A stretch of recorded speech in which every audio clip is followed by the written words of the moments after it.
दाता दयाल जी महाराज परम पूज्य हुजूर मालिक साहब के स्वरत शब्द योग साधन के गुरु महाराज सुमिरन के संबंध में फरमाते हैं कि आम लोग सुमिरन करने का मतलब यह समझते हैं कि माला लेकर राम राम या और कोई नाम जपना। ऐसे सुमिरन से मन की हालत नहीं बदलती और न दुख का कारण मिटता है। कहने का मतलब यह नहीं है कि सुमिरन से प्रारब्ध के दुख मिट जाते हैं और सुख बढ़ जाते हैं, बल्कि इस जन्म में तो जैसी प्रारब्ध है वैसे ही दुख सुख भोगने पड़ेंगे। प्रारब्ध हमारे पूर्व के कर्मों से बना है। नया जीवन धारण करते समय संचित कर्मों के विशाल भंडार में से कुछ कर्म लेकर हमारी प्रारब्ध बनती है, जिसके कर्म चित्र हमारे वर्तमान स्थूल शरीर पर मस्तिष्क की रेखाओं, हाथ की रेखाओं, पैर की रेखाओं आदि के रूप में आगे हुए हैं, जो अपनी जगह अंतर में मौजूद हैं। कर्म चित्र या संस्कार वो अपक्व संस्कार कहलाते हैं, और जो प्रारब्ध के रूप में आ चुके हैं वो पक्व संस्कार हैं, वो भोगना ही पड़ते हैं। अपक्व संस्कार अपनी जगह साफ हो जाएं, उनका क्षय हो जाए, इसी के लिए आध्यात्मिक साधना है। क्योंकि संस्कारों के कारण से मन में इच्छाएं उठती हैं, वासनाएं उठती हैं, उनके कारण से चित्त में वृत्तियां या हिलोरें उठती हैं। जैसे कोई तालाब है जल से भरा हुआ, उसमें हम कोई कंकड़ फेंक दें तो उसमें जो गोल गोल आवर्त उठने लगते हैं, ऐसे ही मन में जब इच्छाएं उठती हैं पूर्व संचित कर्म संस्कारों के कारण से, तो चित्त में वृत्तियां उठती हैं, आवर्त या लहरें उठती हैं। उनके कारण से संकल्प पैदा होता है, मन में संकल्प होता है और संकल्प के अनुसार फिर कर्म होते हैं।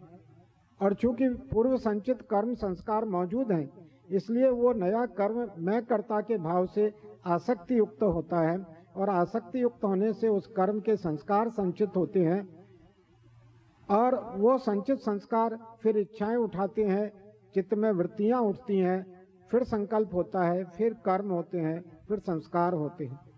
एक चक्र निरंतर चलता ही रहता है। तो जो प्रारब्ध है वो पक्व संचित संस्कार हैं और वो भोगना ही पड़ते हैं।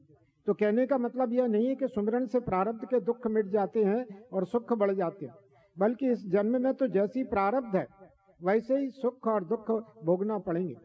अलबत्ता सतगुरु दयाल की दया से इतना होगा कि बहुत ज्यादा दुख की हालत में सुरत का या आत्मा का या चेतना का कुछ खिंचाव हो जाने से दुख ज्यादा महसूस नहीं होगा। यह भी बहुत बड़ी बात है। सतगुरु दयाल अपनी दया से प्रारब्ध का दुख कुछ आसानी के साथ भुगतवा देते हैं, यानी दुख का एहसास कम करा के मन का छटांक और सूली का कांटा कर देते हैं। दूसरों का दिल बेजा तौर पर दुखाने से, विकारी अंगों में बरतने से या और किसी प्रकार के खोटे कर्म करने से मनुष्य दुख का भागी हो जाता है। मनुष्य जो मौजूदा जन्म में कर्म करता है, उनमें से जिनका फल उसको तत्काल या आगे किसी समय इसी जन्म में नहीं मिलता, वे संचित कर्मों के भंडार में शामिल हो जाते हैं। जब मनुष्य सच्ची भक्ति सद्गुरु की शरण में आकर करने लगता है तो उससे खोटे कर्म कम बनते। जब मनुष्य सच्ची भक्ति सद्गुरु की शरण में आकर करने लगता है तो उससे खोटे कर्म कम बनते हैं, क्योंकि सद्गुरु दयाल की दया से उसको मालिक के सर्वज्ञ और सर्वशक्तिमान होने का विश्वास दृढ़ हो जाता है, और उसको यह भी यकीन हो जाता है कि खोटे कर्म करने वालों को सजा अवश्य मिलती है। जब खोटे कर्म नहीं होते तो उनका फल दुख भी नहीं होता, और इस तरह आगे के लिए दुखों की जड़ कट जाती है। दुखों की जड़ सद्गुरु दयाल की बताई हुई युक्ति के अनुसार सुमिरन, ध्यान और भजन करने से कटती है। 1000 गुरिया और साथ ही साथ बुरे कर्म करते रहने से पाप दूर नहीं होते। 1000 गुरिया की माला लेकर फेरने से और साथ ही साथ बुरे कर्म करते रहने से पाप दूर नहीं होते।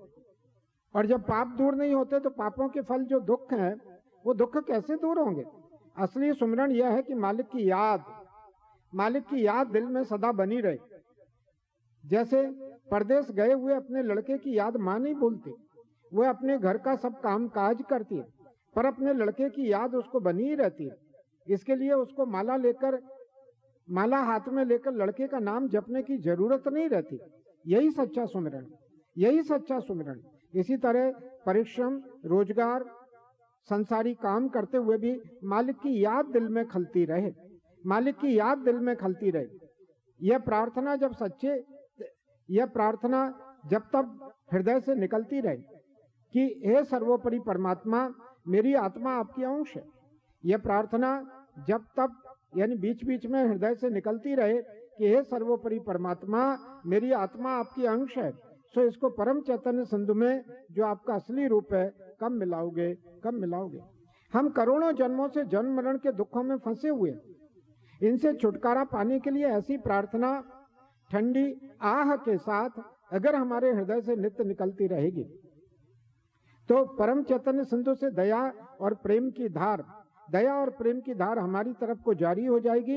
यही सच्चा सुमिरन है। इसी से सब दुख धीरे धीरे मिट जाएंगे और एक दिन अपार और अमर आनंद प्राप्त होगा।